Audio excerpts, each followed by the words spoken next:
So, bro, during worship, you said something and it sparked something within me. You said when Jacob had an encounter with God, his name, he got That's a when new his name name, was changed. right? And so, what I see is like, man, when we have an encounter with God, we are changed, we are transformed, right? If you were to give a blueprint to somebody, or maybe just leading them into a place on encountering God, how would that look like?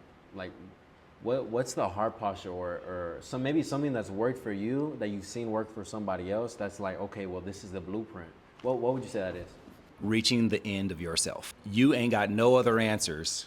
There's nothing else that you can do in your physical strength. You are at wit's end. There's no answer that you know of, and your whole world is coming to an end as you know it.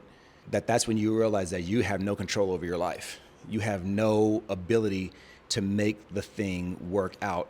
And that's when we find people taking off, going the suicide route. It's like, I have no more hope. It's it. They put all their hope on themselves, on figuring out that situation. And when they don't have an answer that they can see, they think the next best thing is, well, maybe I just shouldn't be here. It'd be better off if I wasn't here. But that's where knowing whose you are and who you are that comes in to play. The way you get to knowing who he is and finally getting to the end of yourself is you reach your limit. And that's when you realize God has been there all along. God is the one we've been searching for. Reaching your limit is I think the first step. So Jacob in Genesis 30, he was going Genesis prior to that, but then in 30 when he meets God and he's like, my brother is gonna kill me. I did some jacked up stuff to him. He's already venged, said, I want to kill you. I'm going to die, because God's the one that told him to go back to his house where his brother is at. So in that scenario, God is telling him to go back into his promise, but his promise is met there with this crazy situation of immediate death. And he was like, God, I'm going to die.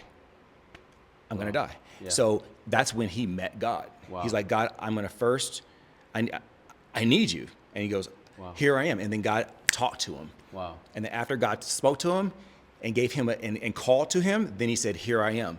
And then after he said, here I am, God said, he revealed more to him. And he said, Lord, I vow that this is, if you pull through for me, I'm going to continually be yours. Like you understand? So there was that call, the response, and the commitment.